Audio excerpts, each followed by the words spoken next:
നമസ്കാരം. Way to career YouTube ചാനലിലേക്ക് എല്ലാ പ്രിയപ്പെട്ട കൂട്ടുകാർക്കും സ്വാഗതം. നിങ്ങൾ ആദ്യമായാണ് ഈ ചാനൽ കാണുന്നതെങ്കിൽ ദയവായി ചാനൽ സബ്സ്ക്രൈബ് ചെയ്യുക. ക്ലാസ്സുകൾ ഇഷ്ടപ്പെടുകയാണെങ്കിൽ ലൈക്ക് ചെയ്യുവാനും കൂട്ടുകാർക്കും മറ്റുമായി ഷെയർ ചെയ്ത് കൊടുക്കുവാനും മറക്കരുത്. അഭിപ്രായങ്ങളും നിർദ്ദേശങ്ങളും കമൻറ്റ് ബോക്സിലൂടെ അറിയിക്കുക.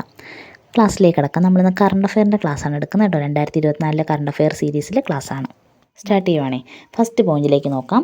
ഐക്യ കേരള രൂപീകരണത്തിന് ശേഷം കേരളത്തിൽ മുഖ്യമന്ത്രി പദത്തിൽ ഏറ്റവും കൂടുതൽ കാലം തുടർച്ചയായി അധികാരത്തിലിരിക്കുന്നതിൻ്റെ റെക്കോർഡ് പിണറായി വിജയന്. ഐക്യ കേരള രൂപീകരണത്തിന് ശേഷം കേരളത്തിൽ മുഖ്യമന്ത്രി പദത്തിൽ ഏറ്റവും കൂടുതൽ കാലം തുടർച്ചയായി അധികാരത്തിലിരിക്കുന്നതിൻ്റെ റെക്കോർഡ് പിണറായി വിജയനാണ്. കേരള മുഖ്യമന്ത്രി പിണറായി വിജയന്. സി അച്യുതമേനോൻ്റെ റെക്കോർഡാണ് പിണറായി വിജയൻ മറികടന്നത്. സി അച്യുതമേനോൻ്റെ റെക്കോർഡാണ് മറികടന്നത്. അപ്പോൾ ഐക്യ കേരള രൂപീകരണത്തിന് ശേഷം 1956 ശേഷം കേരളത്തിൽ മുഖ്യമന്ത്രി പദത്തിൽ ഏറ്റവും കൂടുതൽ കാലം തുടർച്ചയായി അധികാരത്തിലിരിക്കുന്നതിൻ്റെ റെക്കോർഡ് പിണറായി വിജയനാണ്. സി അച്യുതമേനോൻ്റെ റെക്കോർഡാണ് മറികടന്നത്. കേരള മുൻ ചീഫ് സെക്രട്ടറി വിശ്വാസ് മേത്തയുടെ ആത്മകഥയുടെ പേരാണ് അതിജീവനം. അതിജീവനം. അപ്പോൾ അതിജീവനം ആരുടെ ആത്മകഥയാണ്? വിശ്വാസ് മേത്തയുടെ ആത്മകഥയാണ്. വിശ്വാസ് മേത്ത ഏത് പ്രധാന പദവി വഹിച്ച ആളാണ്? മുൻ ചീഫ് സെക്രട്ടറി ആയിരുന്നു വിശ്വാസ് മേത്ത. കേരള മുൻ ചീഫ് സെക്രട്ടറി വിശ്വാസ് മേത്തയുടെ ആത്മകഥയാണ് അതിജീവനം. 2024 മലയാറ്റൂർ ട്രസ്റ്റിൻ്റെ മലയാറ്റൂർ പുരസ്കാരം ആർക്കാണ് ലഭിച്ചത്? സാറാ ജോസഫിൻ്റെ എസ്തേർ എന്ന നോവലിനാണ് ലഭിച്ചത്. അപ്പോൾ മലയാറ്റൂർ പുരസ്കാരം ലഭിച്ച വ്യക്തി ആരാണ്? സാറാ ജോസഫ്. ഏത് നോവലാണ്? എസ്തേർ എന്ന നോവൽ. എസ്തേർ എന്ന നോവൽ. 2024 മലയാറ്റൂർ ട്രസ്റ്റിൻ്റെ മലയാറ്റൂർ പുരസ്കാരം നേടിയ കൃതിയാണ് എസ്തേർ. എസ്തേർ എന്ന കൃതി രചിച്ചത് ആരാണ്? സാറാ ജോസഫാണ്. സാറാ ജോസഫ്. ലോകാരോഗ്യ സംഘടന വയോജന സൗഹൃദ നഗരമായി പ്രഖ്യാപിച്ച ദക്ഷിണേന്ത്യയിലെ ആദ്യ നഗരമാണ് കൊച്ചി. ലോകാരോഗ്യ സംഘടന വയോജന സൗഹൃദ നഗരമായി പ്രഖ്യാപിച്ച ദക്ഷിണേന്ത്യയിലെ ആദ്യ നഗരമാണ് കൊച്ചി. അപ്പോൾ എന്തൊക്കെ പോയിൻ്റാണ് പറഞ്ഞത്? ഐക്യ കേരള രൂപീകരണത്തിന് ശേഷം തുടർച്ചയായി ഏറ്റവും കൂടുതൽ കാലം മുഖ്യമന്ത്രിയായ വ്യക്തിയാണ് ആരെന്ന് പറയുന്നത്? പിണറായി വിജയൻ. സി അച്യുതമേനോൻ്റെ റെക്കോർഡാണ് അദ്ദേഹം തകർത്തത്. കേരള മുൻ ചീഫ് സെക്രട്ടറി വിശ്വാസ് മേത്തയുടെ ആത്മകഥയുടെ പേര് അതിജീവനം. 2024 മലയാറ്റൂർ ട്രസ്റ്റിൻ്റെ മലയാറ്റൂർ പുരസ്കാരം ആർക്കാണ്? ഏത് കൃതിക്കാണ്? എസ്തേർ എന്ന നോവലിനാണ്. എസ്തേർ എന്ന നോവൽ. എസ്തേർ എന്ന നോവൽ രചിച്ചത് ആരാണ്? സാറാ ജോസഫ് ആണ്. ലോകാരോഗ്യ സംഘടന വയോജന സൗഹൃദ നഗരമായി പ്രഖ്യാപിച്ച ദക്ഷിണേന്ത്യയിലെ ആദ്യത്തെ നഗരം ഏതാണ്? കൊച്ചിയാണ്. ഒന്ന് ആലോചിച്ചാൽ നമ്മൾ വൃദ്ധജനങ്ങളൊക്കെ കൊച്ചുങ്ങളുടെ സ്വഭാവം എന്നൊക്കെ നമ്മൾ പറയത്തില്ലേ? കുഞ്ഞുങ്ങളുടെ സ്വഭാവം, കൊച്ചുങ്ങളുടെ സ്വഭാവ വയോജനങ്ങൾക്ക് ആലോചിച്ചാൽ അപ്പോൾ കൊച്ചിയാണ്. എന്താണ്? വയോജന സൗഹൃദ നഗരം. ദക്ഷിണേന്ത്യയിലെ ആദ്യത്തെ വയോജന സൗഹൃദ നഗരമാണ് ഏതെന്ന് പറയുന്നത്? കൊച്ചി എന്ന് പറയുന്നത്. കൊച്ചി.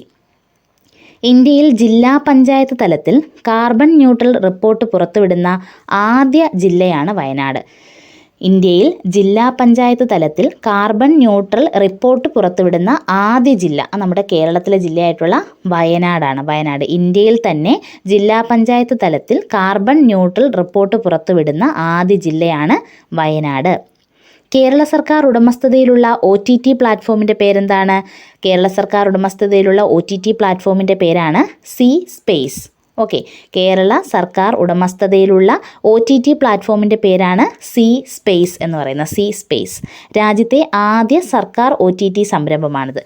രാജ്യത്ത് തന്നെ ഒരു സർക്കാരിൻ്റെ കീഴിൽ വരുന്ന ആദ്യത്തെ OTT സംരംഭമാണ് ഏതെന്ന് പറയുന്നത്? സി സ്പേസ് എന്ന് പറയുന്നത്. അപ്പോൾ സി സ്പേസ് ഏത് സംസ്ഥാനത്തെ സർക്കാർ OTT സംരംഭമാണെന്ന് വെച്ചാൽ കേരളത്തിൻ്റെയാണ്.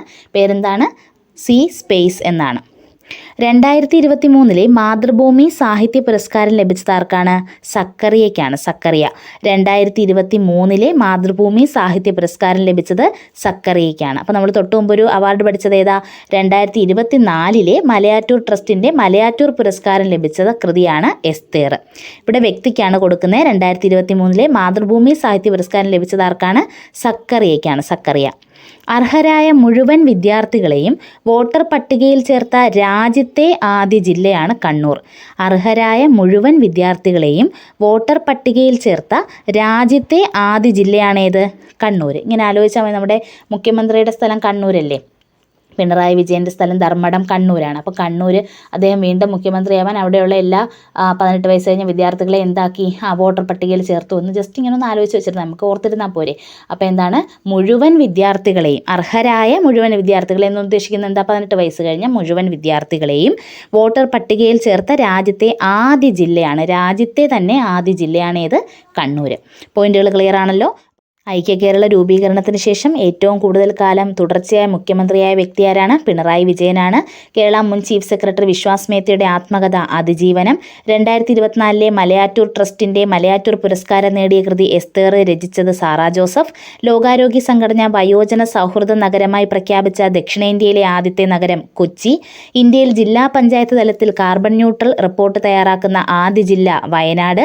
കേരള സർക്കാരിന്റെ ഉടമസ്ഥതയിലുള്ള OTT പ്ലാറ്റ്ഫോമാണ് സി സ്പേസ്. ഇതിൻ്റെ പ്രത്യേകത രാജ്യത്തെ ആദ്യ സർക്കാർ OTT സംരംഭമാണ്. 2023 മാതൃഭൂമി സാഹിത്യ പുരസ്കാരം ലഭിച്ചത് സക്കറിയയ്ക്കാണ്.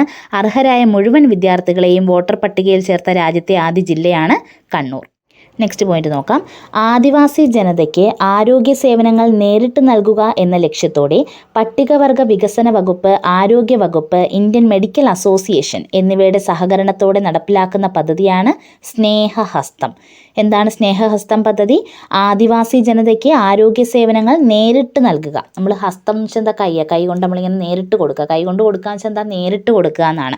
അപ്പോൾ ആദിവാസി ജനതയ്ക്ക് ആരോഗ്യ സേവനങ്ങൾ നേരിട്ട് നൽകുക എന്ന ലക്ഷ്യത്തോടുകൂടി പട്ടികവർഗ വികസന വകുപ്പ്, ആരോഗ്യ വകുപ്പ്, ഇന്ത്യൻ മെഡിക്കൽ അസോസിയേഷൻ എന്നിവയുടെ സഹകരണത്തോടെ നടപ്പിലാക്കുന്ന പദ്ധതിയാണ് സ്നേഹഹസ്തം. അപ്പോൾ സ്നേഹഹസ്തം പദ്ധതി ആരുടെയൊക്കെ സഹകരണത്തോടെയാണ് നടപ്പിലാക്കുന്നത്? പട്ടികവർഗ വികസന വകുപ്പ്. ആദിവാസി ജനതയ്ക്കല്ലേ, അപ്പം പട്ടികവർഗ വികസന വകുപ്പ്. പിന്നെന്താ? ആരോഗ്യ സേവനങ്ങളാണ് നൽകുന്നത്. അപ്പോൾ ആരോഗ്യ വകുപ്പും വേണം, ഇന്ത്യൻ മെഡിക്കൽ അസോസിയേഷനും വേണം. ഇവരുടെ 3 പേരുടെയും സഹകരണത്തോടെ നടപ്പിലാക്കുന്ന പദ്ധതിയാണ് ഏത്? സ്നേഹഹസ്തം. അപ്പോൾ സ്നേഹഹസ്തം പദ്ധതിയുടെ ഗുണഭോക്താക്കൾ ആരാണെന്ന് വെച്ചാൽ അത് ആരാണ്? അത് ആദിവാസി ജനതകളാണ്, അല്ലെങ്കിൽ പട്ടികവർഗ വിഭാഗക്കാരാണ് എന്നൊന്ന് ആലോചിച്ച് വെച്ചേക്കാം. നെക്സ്റ്റ്, ഏറ്റവും വൃത്തിയുള്ള ബീച്ചുകൾക്ക് നൽകുന്ന ബ്ലൂ ഫ്ലാഗ് സർട്ടിഫിക്കറ്റ്. ഏറ്റവും വൃത്തിയുള്ള ബീച്ചുകൾക്ക് നൽകുന്ന ഒരു സർട്ടിഫിക്കറ്റാണ് ഏത്? Blue flag certificate. ഈ ബ്ലൂ ഫ്ലാഗ് സർട്ടിഫിക്കറ്റ് ലഭിച്ച കടൽ തീരമാണ് അല്ലെങ്കിൽ ബീച്ചാണ് ഏതെന്ന് പറയുന്നത്? കോഴിക്കോട് കാപ്പാട് ബീച്ച്. ഏറ്റവും വൃത്തിയുള്ള ബീച്ചുകൾക്ക് നൽകുന്ന ബ്ലൂ ഫ്ലാഗ് സർട്ടിഫിക്കറ്റ് ലഭിച്ച ബീച്ചാണ് കോഴിക്കോട് കാപ്പാട് ബീച്ച്. 2020 കാപ്പാട് ബീച്ചിന് ആദ്യമായിട്ട് ബ്ലൂ ഫ്ലാഗ് സർട്ടിഫിക്കറ്റ് ലഭിക്കുന്നത്. ഓക്കെ, അപ്പോൾ 2020 ലഭിച്ചത് കൂടാതെ ഇപ്പോൾ 2024 എന്ത് കിട്ടി? ബ്ലൂ ഫ്ലാഗ് സർട്ടിഫിക്കറ്റ് ആർക്ക് കിട്ടി? കോഴിക്കോട് കാപ്പാട് ബീച്ചിന് കിട്ടി. എന്തിനാണ് കൊടുക്കുന്നത്? ഏറ്റവും വൃത്തിയുള്ള ബീച്ചുകൾക്ക് കൊടുക്കുന്ന സർട്ടിഫിക്കറ്റാണ് ബ്ലൂ ഫ്ലാഗ് സർട്ടിഫിക്കറ്റ്. സംസ്ഥാനത്തെ ആദ്യ സൗജന്യ വൈഫൈ പാർക്ക് നിലവിൽ വന്നത് എവിടെ? സംസ്ഥാനത്തെ ആദ്യ സൗജന്യ വൈഫൈ പാർക്ക് നിലവിൽ വന്നത് കോഴിക്കോട്ടെ മാനാഞ്ചിറ സ്ക്വയറിലാണ്. കോഴിക്കോട്ടെ മാനാഞ്ചിറ സ്ക്വയറാണ് സംസ്ഥാനത്തെ ആദ്യ സൗജന്യ വൈഫൈ പാർക്ക്. കോഴിക്കോട് ജില്ലയിലെ മാനാഞ്ചിറ സ്ക്വയറാണ് സംസ്ഥാനത്തെ ആദ്യ സൗജന്യ വൈഫൈ പാർക്ക്. അപ്പോൾ എന്തൊക്കെ പറഞ്ഞു? സ്നേഹഹസ്തം പദ്ധതി ആദിവാസി ജനതയ്ക്ക് ആരോഗ്യ സേവനങ്ങൾ നേരിട്ട് നൽകുക എന്ന ലക്ഷ്യത്തോടെ പട്ടികവർഗ വികസന വകുപ്പ്, ആരോഗ്യ വകുപ്പ്, ഇന്ത്യൻ മെഡിക്കൽ അസോസിയേഷൻ എന്നിവയുടെ സഹകരണത്തോടെ നടപ്പിലാക്കുന്ന പദ്ധതിയാണ് സ്നേഹഹസ്തം. കോഴിക്കോട് കാപ്പാട് ബീച്ചിന് ലഭിച്ച സർട്ടിഫിക്കറ്റ് ഏതാണ്? ബ്ലൂ ഫ്ലാഗ് സർട്ടിഫിക്കറ്റാണ്. ഏറ്റവും വൃത്തിയുള്ള ബീച്ചുകൾക്കാണ് നൽകുന്നത്. 2020 ബ്ലൂ ഫ്ലാഗ് സർട്ടിഫിക്കറ്റ് ആദ്യമായിട്ട് കോഴിക്കോട് കാപ്പാട് ബീച്ചിന് ലഭിക്കുന്നത്. സംസ്ഥാനത്തെ ആദ്യ വൈഫൈ പാർക്ക് കോഴിക്കോട് ജില്ലയിലെ മാനാഞ്ചിറ സ്ക്വയറാണ്. നെക്സ്റ്റ് പോയിന്റ് നോക്കാം.